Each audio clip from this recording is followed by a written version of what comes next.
तो रोबोट जैसा कुछ है। इसके एक्शंस और मूवमेंट्स देखो कितने मैकेनिकल है।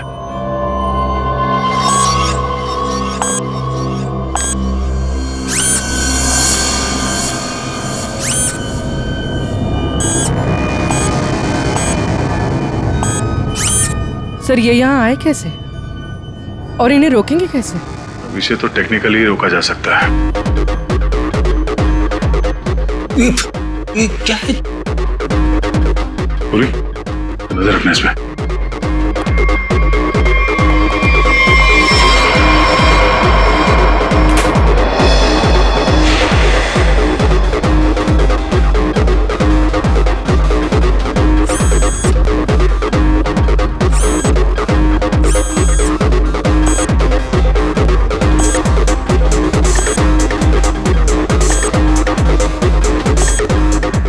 तीन यंत्र मानो, सब लोग अपने मूवमेंट्स ऐसे ही दोहरा रहे हैं।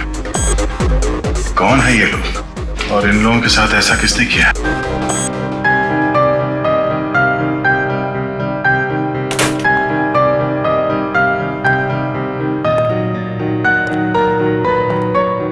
बलवंत,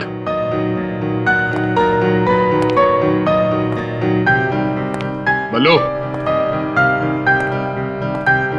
बल्लू,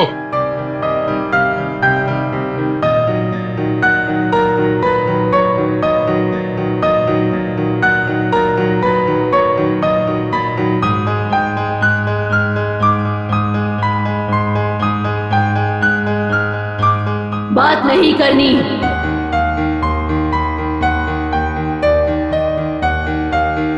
क्या हो गया तुम्हें? और तुम ये लड़की की आवाज में बात क्यों कर रहे हो? और ये तुम्हारे कपड़ों पे ये खून कैसे? हाँ? बल्लू इधर देखो, मैं तुमसे कुछ बात कर रहा हूं, मेरी तरफ देखो।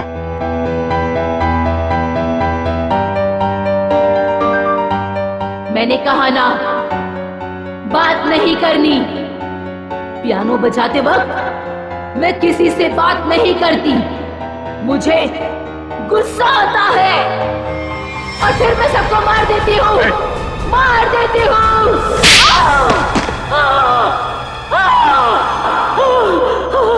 बोलो, बोलो। एक्सक्यूज मी, कौन हो तुम? तुम कौन हो? हाथ ऊपर।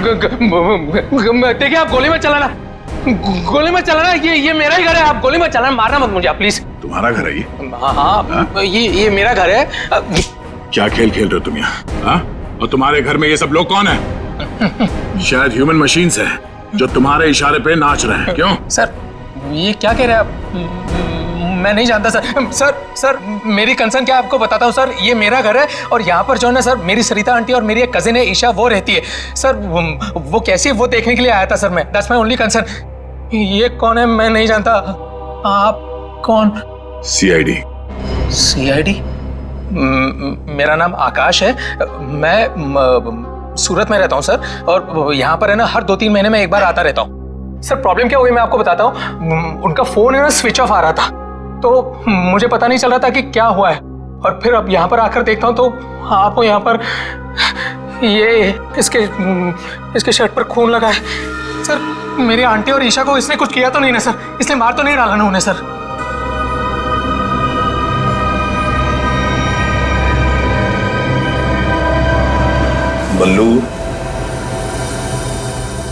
बल्लू, तुम सुन रहे हो? मैं तुमसे बात कर रहा हूं।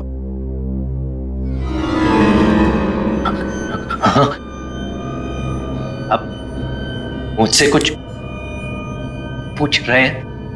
हाँ। क्या हुआ? बल्लू हमें बताओ, तुम गुंज महल गए थे ना, तब तुम्हारे साथ क्या हुआ? क्या हुआ तुम्हारे साथ? कुछ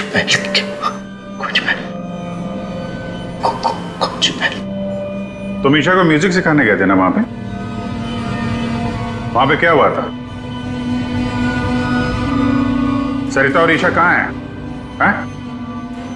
सर मुझे समझ नहीं आ रहा है कि आप लोग इसे इतना प्यार से क्यों पूछ रहे हैं। He's a criminal। सर इसी ने मेरी आंटी और ईशा को कुछ किया है, और वहां पर आपको जो इंसानी पुतले मिले थे ना, सब इसी का किया धरा है। शक तुम्हारे ऊपर भी है। तुम्हारे घर में मौत का खेल चल रहा था और तुम्हें मालूम तक नहीं।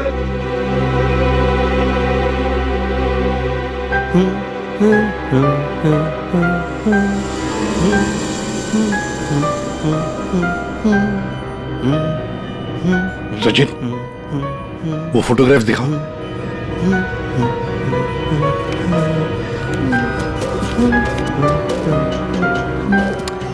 इन तस्वीरों को ध्यान से देखो। बताओ कौन है ये लोग और इनका ये हाल किसने किया?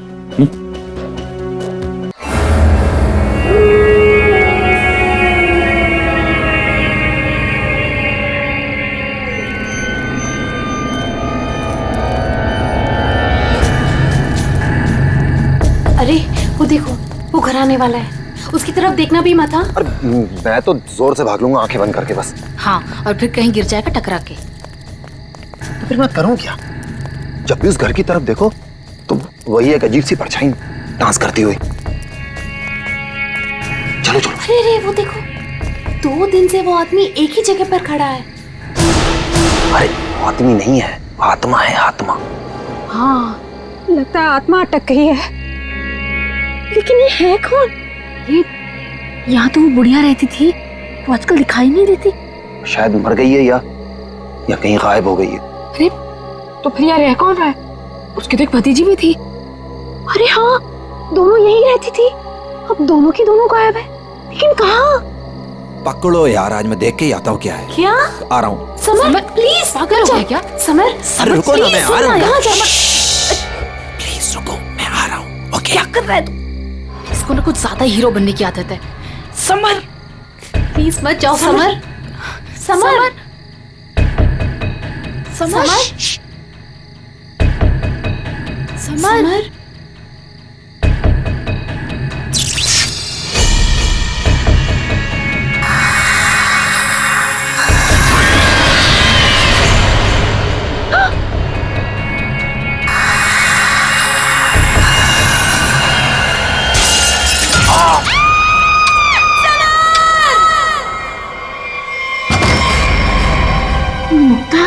क्या हुआ बेटा? हमने वो गूंज महल वाला रास्ता पकड़ा था और वो बेवकूफ समर वो महल के अंदर चला गया था। अरे पर तुम लोग उस रास्ते गए क्यों? बेटा सबर तो ठीक है ना? माँ, किसी ने अंदर से उस पे फूलदान फेंक कर मारा। हम लोग भागकर वहां से आ गए। मैंने गिनी और सबर को बोल दिया कि अब से हम उस रास्ते से कभी नहीं जाएंगे। अच्छा किया बेटा, गूंज महल से दूर रहना ही अच्छा है। आ गए? अरे कहाँ दिन भर आवारागर्दी करता फिरता है तू? भैया घर की हालत देखो क्या हो गई है। माँ की बीमारी की वजह से लोन लेने की नौबत आ गई है। ऐसे फालतू घूमने से अच्छा कोई नौकरी क्यों नहीं ढूंढ लेते? नौकरी मिल गई है मुझे। अच्छा? कौन सी बेटा, कहाँ नौकरी मिली तुझे? भैया कहाँ मिली है नौकरी? जवाब दो। गूंज महल में। ए, तुझे पता है तू क्या बोल रहा है? अरे गूंज महल में जो बुढ़िया रहती है वो मर चुकी है और उसकी भतीजी का भी कुछ अता पता नहीं है। बेटा वहां पे तो आत्माएं रहती है और तू ऐसी जगह पे जाके नौकरी करेगा? नहीं नहीं, तुझे वहां जाने की कोई जरूरत नहीं है। नहीं, तू वहां नहीं जाएगा। माँ, वो बुढ़िया मरी नहीं है और उसी की भतीजी को पियानो सिखा रहा हूं मैं। 50,000 रुपए दे रहे महीने के। 50,000? म्यूजिक सिखाने के इतने सारे रुपए? माँ मैं ये 50,000 रुपए एडवांस। अब हमारी सारी मुसीबतें खत्म। भैया पता है आज रात को हमारे साथ क्या? म्यूजिक सिखाऊंगा मैं पैसे कमाऊंगा। म्यूजिक सिखाऊंगा, भैया पैसे कमाऊंगा मैं। ये लड़का कभी किसी की नहीं सुनता। तुम देख लेना, कोई न कोई मुसीबत लाके रहेगा एक दिन ये। बल्लू को नौकरी मिल गई और उसने मुझे बताया भी नहीं।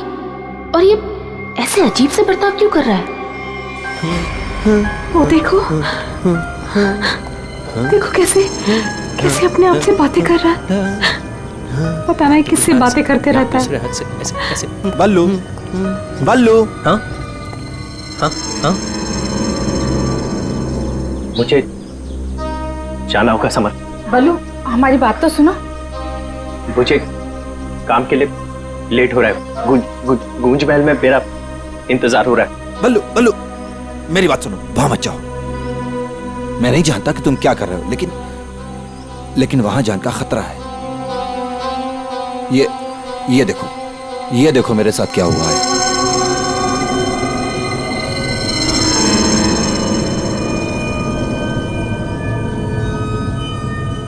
क्या हुआ? कल गूंज महल में एक औरत ने मुझ पर हमला किया। नहीं, ऐसा नहीं हो सकता। वहां तो सरिता आंटी और उनकी भतीजी ईशा रहती है। वो बहुत अच्छे लोग हैं, ऐसा नहीं कर सकते। मुझे लेट हो रहा है, मुझे जाना होगा। अरे भैया मत जाओ, वहाँ खतरा है। भैया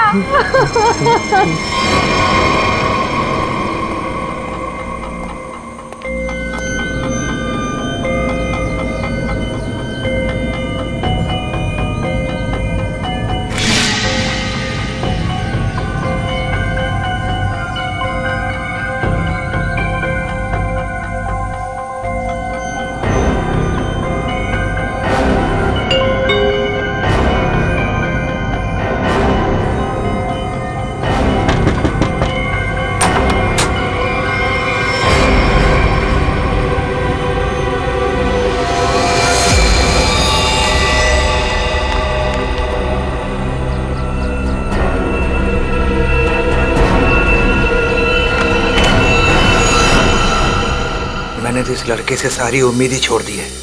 पता नहीं कैसी नौकरी है भी या नहीं।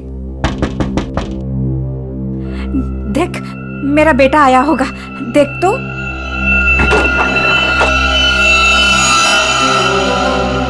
भैया, भैया,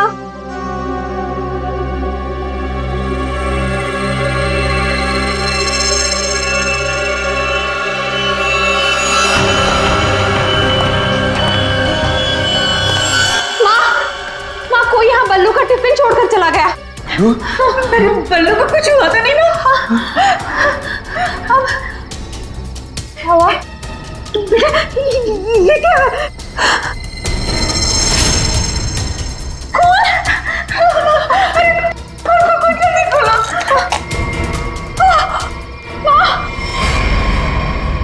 ये है वो गूंज महल जहाँ पे आपका बेटा बलविंदर यानी बल्लू कल आया था और उसके बाद से वो वापस नहीं आया। यहाँ पे दो औरतें रहती हैं, एक बुजुर्ग औरत सरिता देवी और उसकी भतीजी ईशा है। और आप लोगों के हिसाब से वो लोग कुछ अजीब है, राइट? सर, ये पूरा घर ही अजीब है। यहाँ की खिड़कियों से रोशनी चमकती है, साए दिखते हैं, यहाँ से गुजरने वाले लोगों पर चीजें फेंककर हमला करते हैं। पता नहीं मेरा भाई कैसे फंस गया यहाँ। बल्लू यहाँ नौकरी करता था? जी हाँ, और इसी घर से मेरे बेटे का खाने का डिब्बा वापस आया था, खून से भरा। और सर, जब पता लगाने के लिए मैं अपने दोस्तों के साथ यहाँ आई थी तो हमने दरवाजा खटखटाया, आवाजें लगाई, डोरबेल बजाया, लेकिन किसी ने जवाब नहीं दिया। सर, यहाँ मेरे बेटे के साथ जरूर कुछ हुआ है। उन लोगों ने जरूर कुछ किया है सर। प्लीज मेरे बेटे को बचा लीजिए।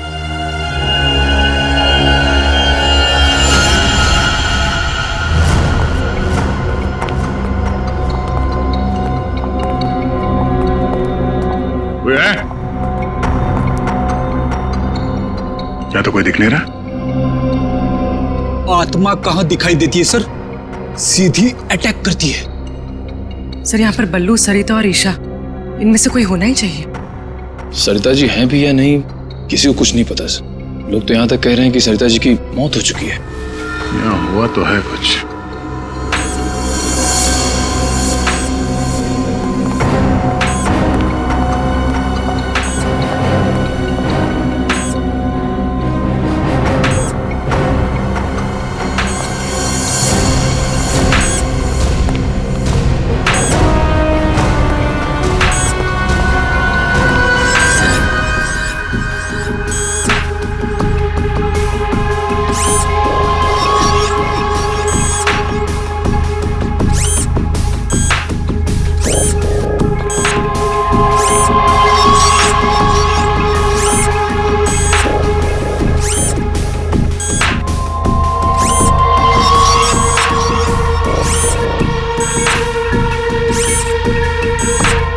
सर ये क्या है तो ये इंसान ही, मगर मैकेनिकल पुतला बना दिया है।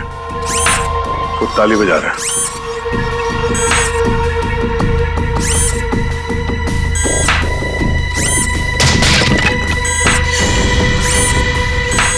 निखिल, नजर रखो इस पे, हम लोग देखते हैं।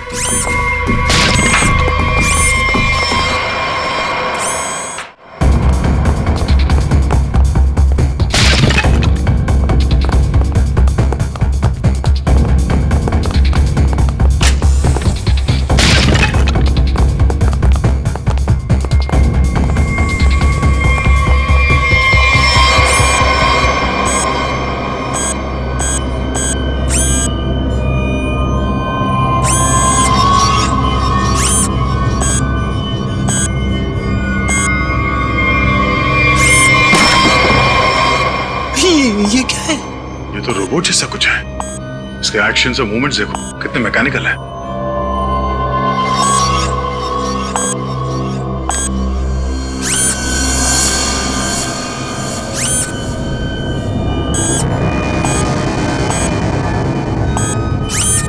सर ये यहाँ आए कैसे और इन्हें रोकेंगे कैसे? अब इसे तो टेक्निकली रोका जा सकता है।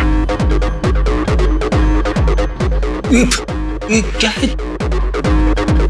पूरी नजर रखना इस पे।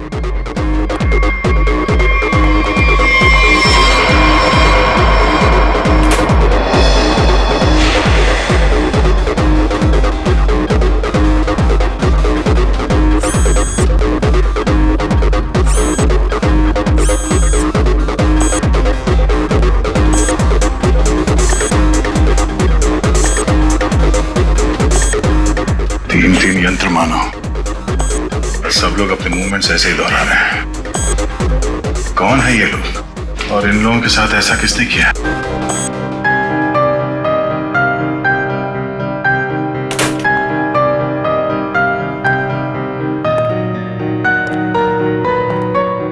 बलवंत,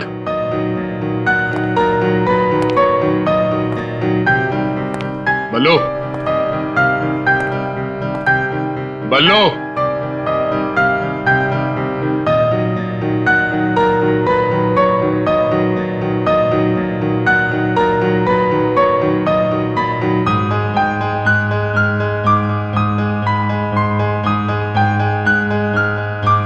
बात नहीं करनी।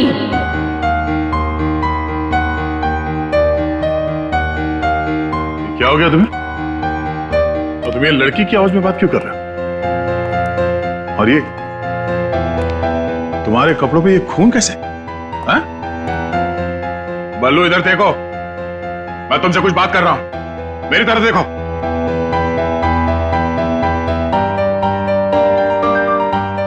मैंने कहा ना, बात नहीं करनी। पियानो बजाते वक्त मैं किसी से बात नहीं करती। मुझे गुस्सा आता है और फिर मैं सबको मार देती हूँ, मार देती हूँ।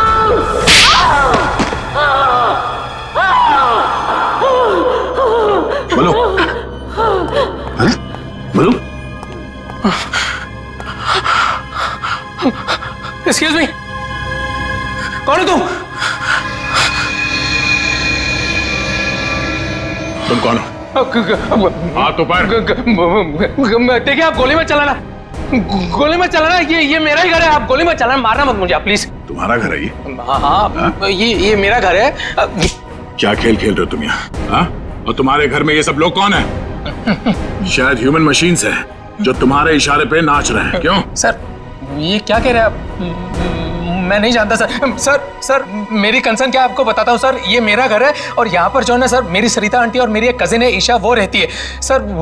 वो कैसी है वो देखने के लिए आया था सर मैं। That's my only concern. ये कौन है मैं नहीं जानता। आप कौन? सीआईडी। सीआईडी? मेरा नाम आकाश है। मैं सूरत में रहता हूँ सर, और यहाँ पर है ना हर 2-3 महीने में एक बार आता रहता हूँ। सर प्रॉब्लम क्या हुई मैं आपको बताता हूँ। उनका फोन है ना स्विच ऑफ आ रहा था, तो मुझे पता नहीं चल रहा था कि क्या हुआ है। और फिर अब यहाँ पर आकर देखता हूँ तो आपको यहाँ पर ये इसके शर्ट पर खून लगा है सर। मेरी आंटी और ईशा को इसने कुछ किया तो नहीं ना सर? इसने मार तो नहीं डाला ना उन्हें सर?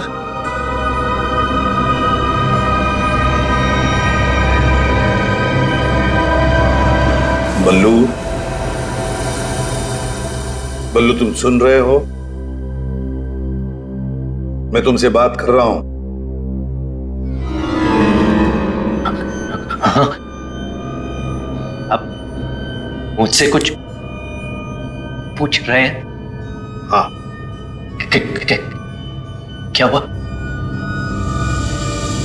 बल्लू, हमें बताओ, तुम गुंज महल गए थे ना, तब तुम्हारे साथ क्या हुआ? क्या हुआ तुम्हारे साथ? गुंज महल।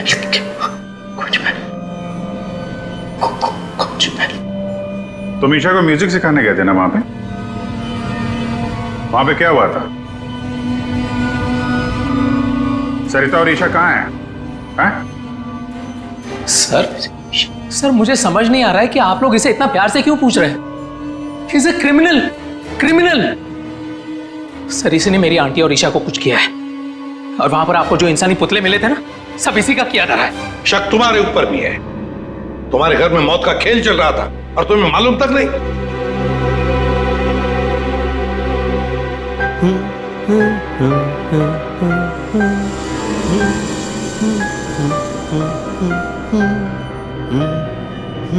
सचिन, वो फोटोग्राफ दिखाओ।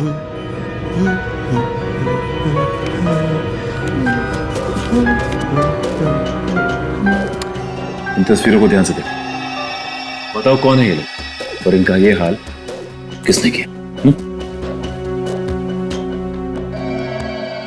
ये सब लोग जिंदा है। ये लोग तुम्हें जिंदा लग रहे हैं? हाँ, जिंदा। मुझे बताया गया था कि ये रिश्तेदार हैं और म्यूजिक सुन रहे। ये झूठ बोल रहा है सर, इनमें से कोई मेरा रिश्तेदार नहीं है। सर ये ड्रामा कर रहा है, सबको मार दिया और अब क्या बकवास कर रही है? तुम्हें चाय के लिए कहा था ना? चाय किधर है? हाँ? ये ईशा कुछ बोल क्यों नहीं रही? ये अकेला क्यों ताली बजा रहा है? हाँ? मम्मी को बोल देता हूं, रुकूं या भाग जाऊं? कितना बड़ा और डरावना घर है। सर आप मेरी बात सुनिए सर, ये पूरा का पूरा पागल हो चुका है। He's a psycho killer। Bablu क्या हुआ था कल जब तुम ईशा को म्यूजिक सिखाने गए थे? कुछ याद है वहां पे क्या हुआ था? हा? क्या हुआ था वहां पे?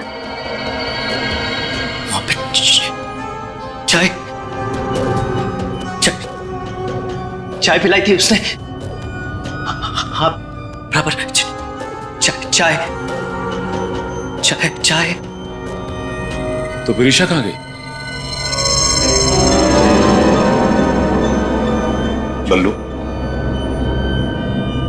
बल्लू, किसका खून था तुम्हारे कपड़ों पर? हाँ? फिर दया पर हमला क्यों किया तुमने? कपड़े। अरे मेरे कपड़े बदल गए। मेरे कपड़ों पे खून था। खून था कपड़ों पे। खूनी के कपड़े पे खून ही होता है। एक मिनट, आप जरा उधर चलो। चुप रहिए, पीछे बोलिए मत। चाय लेके आओ। ईशा को ये आदमी तो किसी भी सवाल का जवाब ठीक दे नहीं रहा है।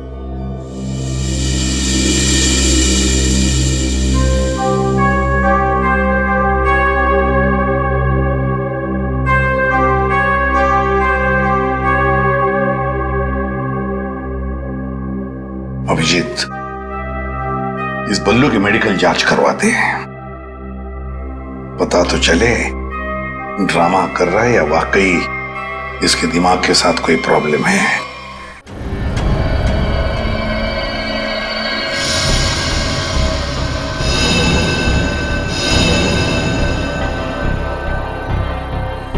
बल्लू की कमीज पर एक लड़की का खून लगा हुआ। इस कमीज पर जो खून लगा है लड़की का है, ये मैंने पता लगा लिया है। ये रही उसकी डीएनए रिपोर्ट। अब मैं आपसे सिर्फ ये जानना चाहता हूं कि ये जो लड़की मरी है ये कौन है और इसे किसने मारा? इसे आपने मारा है? नहीं? या फिर इसे आपने मारा? नहीं? या फिर इसे तुमने मारा?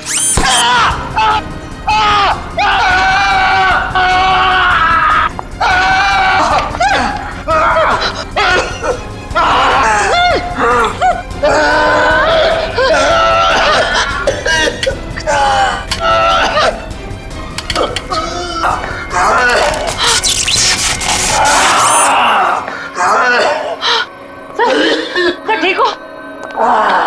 ठीक हो? गॉड! क्या हुआ? सर इस पुतले के हाथों में सर की गर्दन अटक गई थी। बहुत जल्दी छूट गए। हाँ, छोड़ दिया, बहुत जल्दी छोड़ दिया, क्योंकि ये पुतले ना तो मशीन है ना ये पुतले पूरी तरह से इंसान है।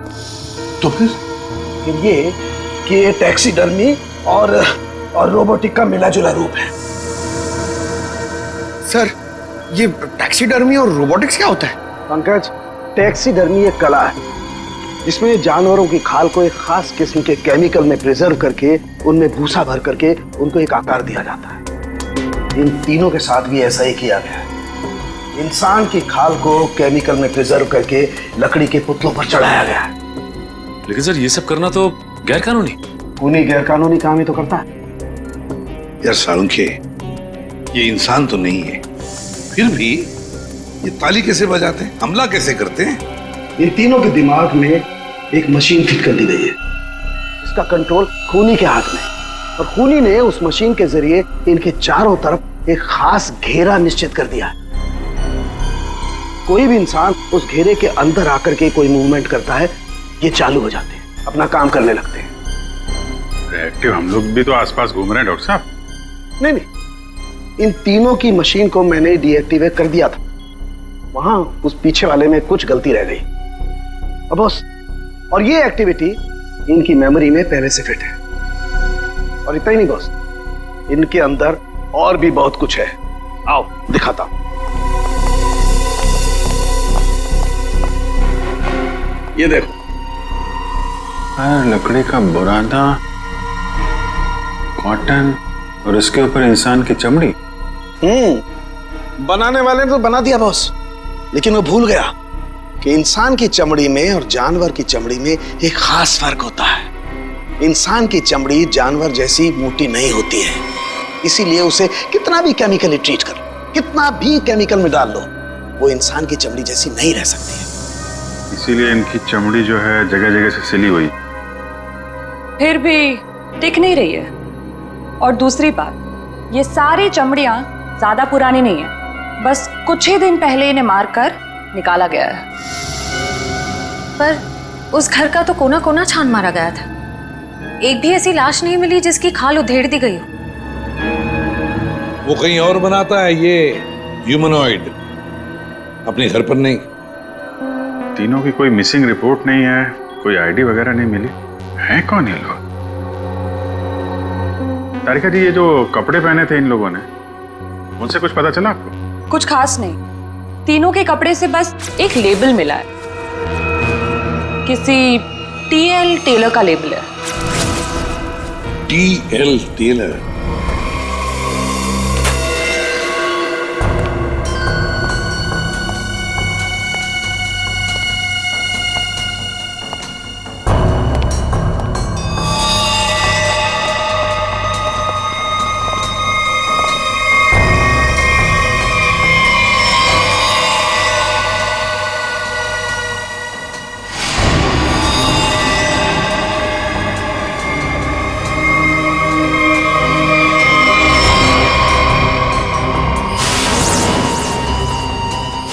चाकू मारा कैसे?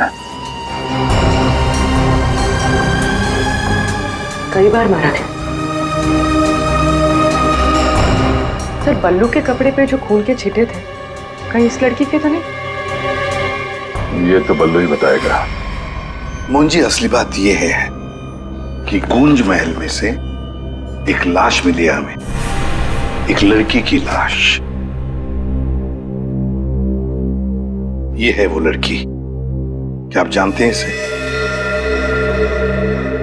किन्नी है ये, मेरे बेटे की दोस्त। ये मर गई क्या? तो ये बल्लू उस लड़की को जानता था सर? और मोहन जी, बल्लू के कपड़ों पर गिनी का खून है। मोहन जी, आप प्लीज थोड़ा वेट करिए, हम आपको बुलाते हैं। एसीपी सर, मैंने बल्लू की सारी रिपोर्ट्स पढ़ ली हैं। डॉक्टर सालुंखे से भी बात हुई मेरी। बलवंत के खून में ऐसे ड्रग्स हैं जिससे इंसान सच और झूठ के सपने के अंतर को नहीं समझ पाता। उसे उस वक्त जो कहा जाए उसे वही सच लगता है। तो क्या डॉक्टर साहब, ये बलवंत ड्रग के इन्फ्लुएंस में किसी को मार भी सकता है? जी, ऐसा हो भी सकता है और नहीं भी। हमने बलवंत को कुछ मेडिसिन्स दी हैं। आधी बेहोशी की हालत में हम बलवंत के दिमाग के माध्यम से वापस गूंज महल जाएंगे। क्या तुम मुझे सुन पा रहे हो बल्लू? हाँ। गुड। अब एक काम करो, अपनी आंखें बंद करो और ठीक उसी तरह वापस गूंज महल जाओ जैसे तुम पहली बार गए थे। बोलो ईशा, क्यों बुलाया? वो मेरे पास एक नौकरी है तुम्हारे लिए, करोगे? नौकरी? हाँ, तुम म्यूजिशियन हो ना, पियानो बजाते हो, मैं जानती हूँ। मैं तुम्हें 50,000 रुपए दूंगी। 50,000? हाँ, अब तुम यहाँ बैठो, कहीं जाना मत, मैं तुम्हारे लिए चाय बना के लाती हूँ, ठीक है? यही बैठना। चाय नहीं चाहिए ईशा, सुनो। ये 50,000 की नौकरी कर लूं? कर लेता हूं, पैसे अच्छे हैं, उससे माँ का इलाज भी हो जाएगा। लेकिन ये ईशा मुझे कुछ बताने वाली थी उस दिन, कुछ बोल नहीं रही। पता नहीं क्या हुआ ऐसे, और ये घर भी थोड़ा सा अजीब लग रहा है। कहीं ईशा कोई मुसीबत में तो नहीं है?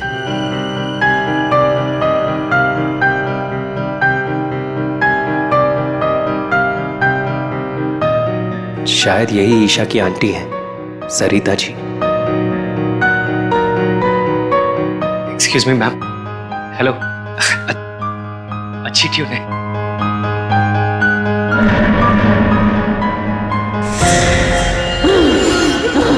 नहीं छोड़ूंगी। छोड़ो। किसी को नहीं छोड़ूंगी। छोड़ो। अरे क्या कर रहे हो? नहीं छोड़ूंगी। संभालो उसे, मार डालेगा वो डॉक्टर को। नहीं छोड़ूंगी। संभालिए आप इसे। नहीं छोड़ूंगी। बैठो। बल्लू, ये लड़की की आवाज में क्यों छोड़ो मुझे। छोड़ो मुझे। डॉक्टर साहब, नहीं छोड़ूंगी। पकड़िए आप इसे। किसी को नहीं छोड़ूंगी।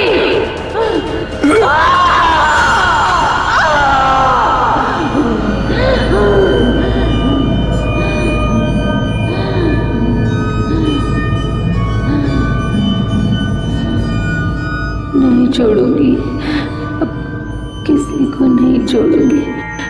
पुतला बना दिया, परेशान कर दूंगी।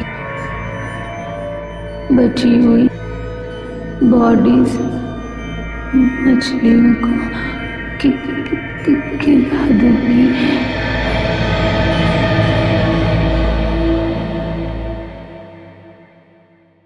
डॉक्टर साहब, क्या हुआ क्या है इसे? हाँ? ये इसे अचानक से औरत की आवाज में क्यों बात करता है? जब तक बल्लू पियानो तक नहीं पहुंचा था तब तक ये ठीक था, लेकिन जैसे ही इसके दिमाग में पियानो की आवाज सुनाई दी, ये कोई और बन गया। आपके कहने का मतलब है कि पियानो की आवाज सुनते ही ये बल्लू अपने आप को खूनी औरत समझने लगता है। मतलब ये किसी के वश में है, किसी ने हिप्नोटाइज किया है इसे। क्या लगता है आपको डॉक्टर साहब? हाँ, ये टेलर्स का पता चल गया सर, जिसने तीनों मानव मशीन के लिए कपड़े बनाए थे सर। अच्छा, टीएल टेलर्स।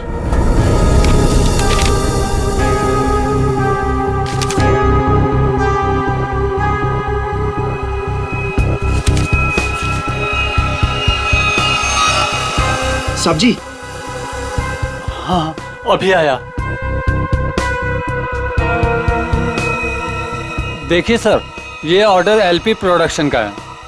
19 दिसंबर 2015 को कपड़ा दिया था और 1 जनवरी 2016 को 5 कॉस्ट्यूम और नाप भी है और ऑर्डर देने वाली का नाम भी है रॉबी का और फोन नंबर भी है सर। 91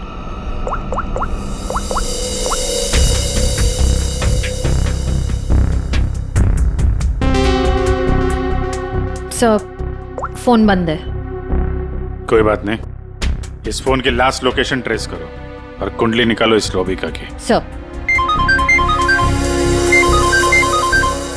हाँ सालुंके साहब। अभिजीत, इन ह्यूमनॉइड्स में हमें भूसे के साथ साथ 2 और खास चीजें मिली हैं। एक तो एक खास कागज के टुकड़े, ऐसा कागज जिस पर न्यूज छपती है, अखबार में काम आने वाला कागज, और दूसरा समुद्र के नमक के कुछ अंश। Thank you very much Salunke साहब। क्या हो सर? एक कारखाना ढूंढो जहां पे अखबार को छापने का कागज बनता और वो जगह समंदर के करीब हो।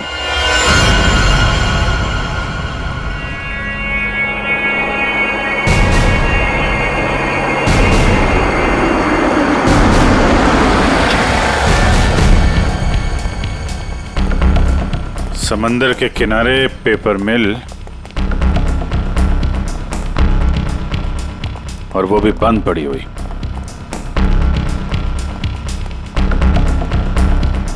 सर यहाँ पे ये पेपर और ये पेड़ की छाल और वहां पर कपड़े, यहाँ तो हर वो चीज मौजूद है जो मानव मशीन के अंदर भरी गई है। सर हो सकता है उस क्रिमिनल के काम करने की जगह यही हो जहां वो पुतले बनाता था।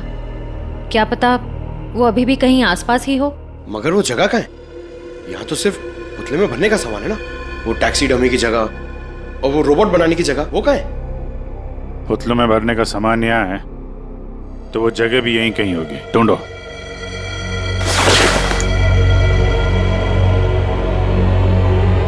सर!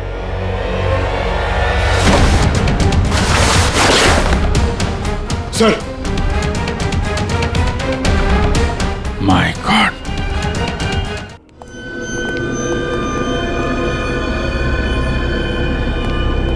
तो ये वो जगह है जहां पे ह्यूमन मशीन बनाई जा रही है।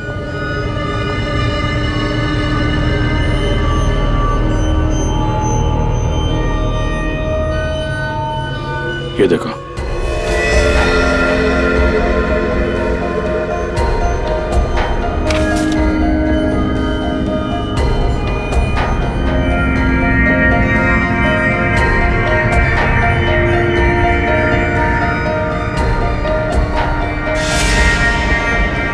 पूरा मैकेनिज्म है यहाँ पे।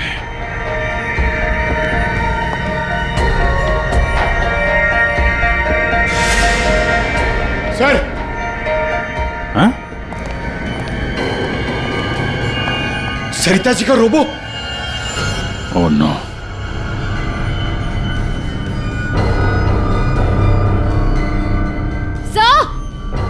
सर जल्दी आइए। सर ईशा, सर खूनी ने इसका सारा खून निकाल दिया। इसकी सांसें भी बहुत धीमी चल रही हैं। इसको हॉस्पिटल लेके चलो जल्दी। एम्बुलेंस को फोन करो। हेलो।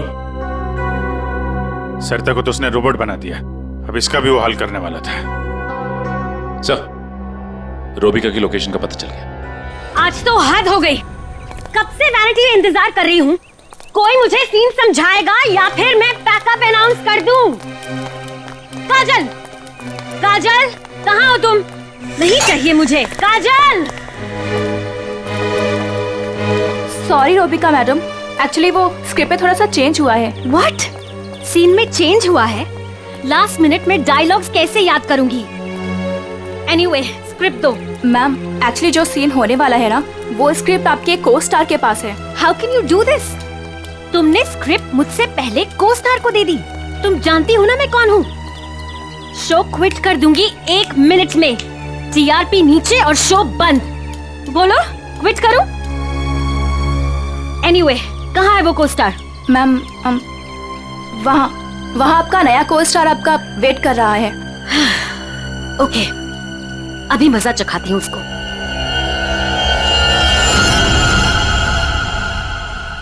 हेलो, कोई है? यहाँ तो कोई नजर नहीं आ रहा।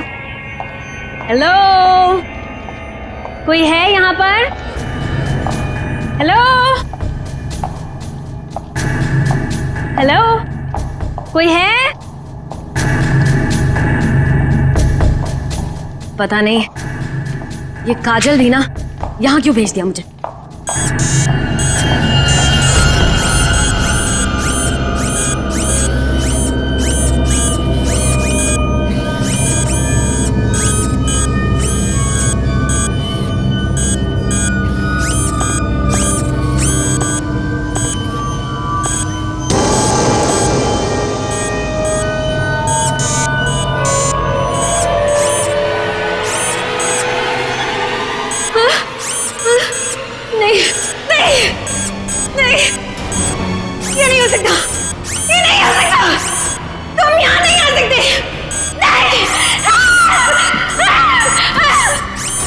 Hello miss Rubika.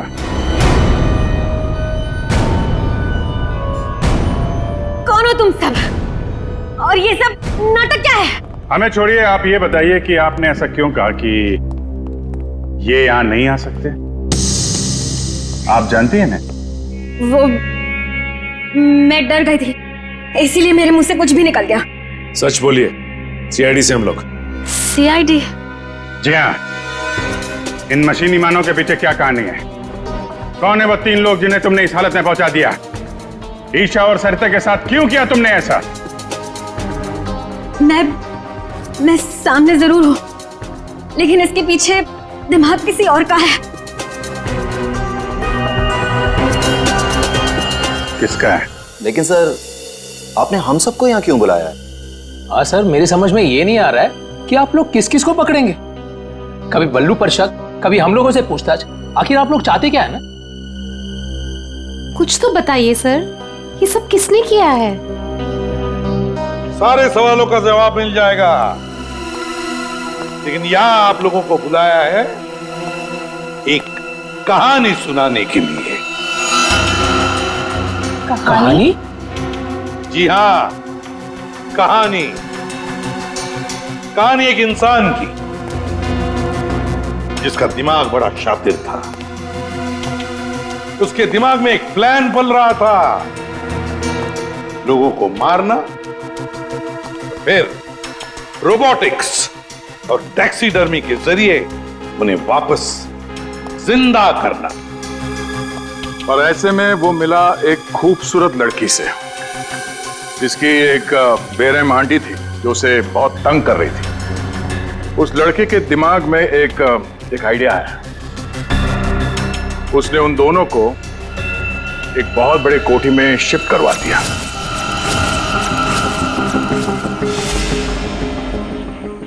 Thank you so much. और फिर उस लड़के ने उस सुंदर सी लड़की को पहला झटका दे ही दिया।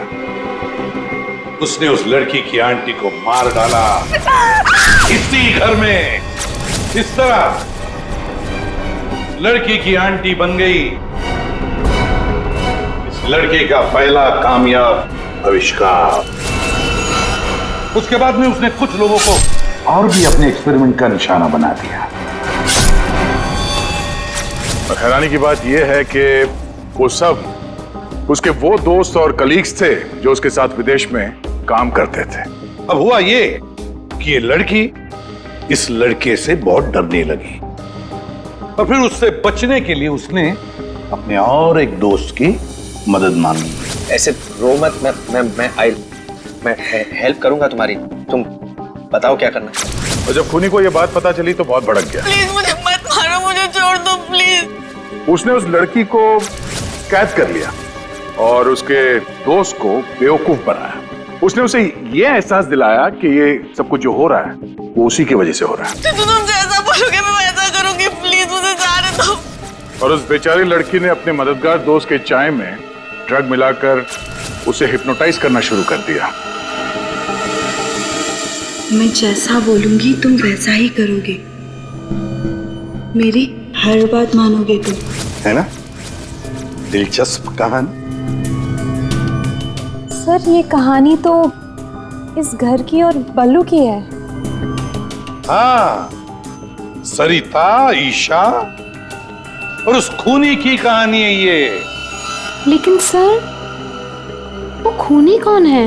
वही तो, खूनी कौन है कौन खूनी?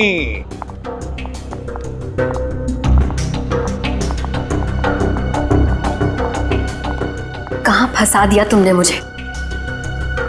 तुमने तो कहा था कि ये कोई एक्सपेरिमेंट है, तुमने तो खून ही कर डाले। ये सब तुमने किया समर? हाँ, ये सब मैंने किया, और ये सब मैंने किसी और वजह से नहीं। ये सब मैंने सिर्फ इसलिए किया क्योंकि मैं चाहता हूं कि साइंस की दुनिया में मेरा नाम सुनहरे अक्षरों में लिखा जाए, और कि मेरे इतने बड़े एक्सपेरिमेंट को वो लड़की, वो ईशा बर्बाद कर देना चाहती थी, और इसके लिए उसने उस बल्लू से मदद भी मांगी। और तुमने बल्लू के चाय में वो ड्रग मिलाकर उसके दिमाग में ये बात बिठा दी कि वो एक औरत है और उसे लोगों को मारना है, और उसके लिए ट्रिगर थी पियानो की वो धुन। बल्लू को लगभग मेरा पूरा राज पता चल चुका था, ठीक है, और गिन्नी को पड़ी हुई थी बल्लू को बचाने की। तो अपने एक्सपेरिमेंट को बचाने के लिए मुझे को दोनों को मारना ही था। और आप बताइए, अब जो लोग मर चुके हैं उनका असली कातिल भी तो चाहिए ना लोगों को। बस इसीलिए मैंने बल्लू को फंसा दिया और गिन्नी को मार दिया। साइंस की दुनिया में अपना नाम सुनहरे अक्षरों में देखना चाहते थे तुम। दिमाग तो था, है, पर क्या करें, विकृत है, विकृत। अपने इस घटिया एक्सपेरिमेंट के लिए न जाने कितने मासूम लोगों की जानें ली तुमने। तुम्हें जीने का कोई हक ही नहीं है। फांसी होगी तुम्हें, फांसी।